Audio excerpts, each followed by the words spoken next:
সুপ্রিয় শিক্ষার্থী, আজকে আমি নতুন টপিক নিয়ে আসছি, যেটা রিটেন হিসেবে ধরা হয়। আর ইনফর্মাল লেটারটা কিভাবে, এটা হলো আসলে নবম শ্রেণী এবং দশম শ্রেণী পর্যায়ক্রমে ইন্টারমিডিয়েটও কাজে লাগবে। এটার একটা ফরম্যাট। যারা পরীক্ষা শেষ প্রান্তে আছো, এখনো প্রিপারেশন নিতে পারো না, তাদের জন্য এটা। তো যাই হোক, আমরা দেখবো একটা ইনফর্মাল লেটারে দেখো, প্রথমে একটা ফরম্যাট দিয়েছি যেটি কাজ করবে। ইনফর্মাল লেটার হলো সবকিছু দেওয়া নেই, আমি বলে দিব। তো এখানে দেওয়া আছে 15 ফেব্রুয়ারি। আমি একটু জুম করে দিচ্ছি কারণ তোমরা স্ক্রিন নাও বুঝতে পারো। আচ্ছা, ঠিক আছে। তো 15 ফেব্রুয়ারি দিলাম, ডেট অফ লেটার রাইটিং, যে তারিখে চিঠিটা লেখা হবে। তুমি যে তারিখে চিঠিটা লিখবা সেই তারিখেই দিবা। তারপর দেখবো 15 central road, Mirpur, your current address. তুমি যে লেটার লিখতেছো এই অ্যাড্রেসটা হলো সম্পূর্ণই তোমার। তো তোমার অ্যাড্রেস, যেমন আমাদের কোচিং বা আমার ঠিকানা ধামরাই ঢাকা, সেখানে আমি ধামরাই ঢাকায় দিব, বা তোমার যে ঠিকানা থাকবে সেটা দিবা। তারপরে তুমি যাকে লিখবা, যেমন তোমার পিতাকে লিখতে পারো, মাকে লিখতে পারো, ব্রাদারকে লিখতে পারো, সিস্টার বা ফ্রেন্ড বা অন্য আননোন কাউকে। তো এখন দেখবো মেইন পার্টে, এটা আসলে মেইন পার্ট হিসেবে কাজ করে, কারণ এটা হলো একটা ইন্ট্রোডাকশন বা গ্রেডিং পয়েন্ট। তো আমরা দেখবো যে এখানে দেওয়া আছে, it is a great pleasure of hearing from you after a long time. Your letter is just to hand.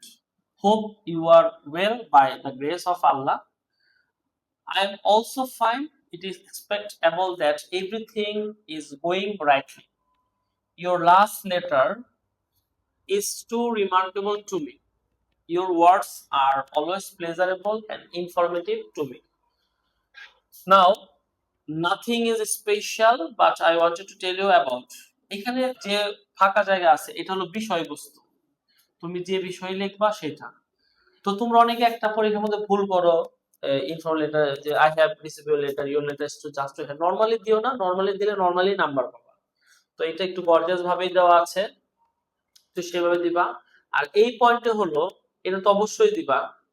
আর এই পয়েন্ট হলো তোমার হলো পরীক্ষা খাতে যেটা চাবে, যে বিষয়বস্তু চাবে সেখানে তোমরা দিবা। তো যে বিষয়বস্তু তো সেই হিসাবে 2 লাইন বা 3 লাইন, যারা আরো ভালো করতে চাও তারা 4 লাইন দিবা। তো এটা একটা ফরম্যাট, আমি আগেই বলছি, বিগিনিং এ বলছি যে এটা হলো একটা ইনফর্মাল লেটারের ফরম্যাট, তোমরা দিতে পারো। কিন্তু আমার মতে তোমরা এই লাইনগুলোকে তোমরা মিস করবা। আর আমি যতটুকু মনে করি, তোমরা যদি পুরাটা লেখো মোটামুটি 2 পেজ হয়ে যাবে। তো দেখো, লাস্টে এন্ডিং এ একটু আমি দেখাই।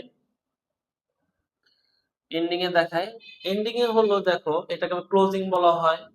তো ক্লোজিং এ দেখো লেখা আছে, anyway your letter is getting too long, long.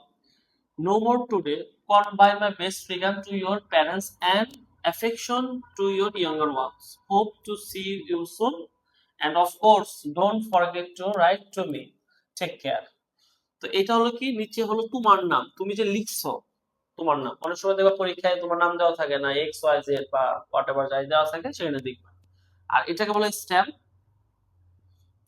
পরীক্ষার খাতায় তোমরা এই স্ট্যাম্পটা পেন্সিলে আঁকাবা, এটা নির্দেশন, এটা আঁকাবা। আর মনে রাখবা এই স্ট্যাম্পটা মাঝামাঝি রাখবা না, একটু এই সাইড একটু বেশি থাকবে। তো যাই হোক, এরকম আর কি। তো আমি আগে বলছি যে এই লেটারটা অষ্টম, নবম, দশম এসএসসির জন্য। তো এই ফরম্যাটে যদি লেখো মোটামুটি 2 পেজ হয়ে যাবে, আর তোমরা যেন 2 পেজ হয়ে গেলে ভালোই নাম্বার পাবা। তো যাই হোক, এইটা আমি ডিসক্রিপশনে দিয়ে দিব। তো আজকের জন্য এই পর্যন্তই। আজকে আমাদের টপিক ছিল ইনফর্মাল লেটার। তো আশা করি তোমরা ভালোভাবে শিখতে পারবা। ধন্যবাদ। নেক্সট ক্লাসে অন্য একটা রিটেন সাইড নিয়ে চলে আসবো। Best of luck.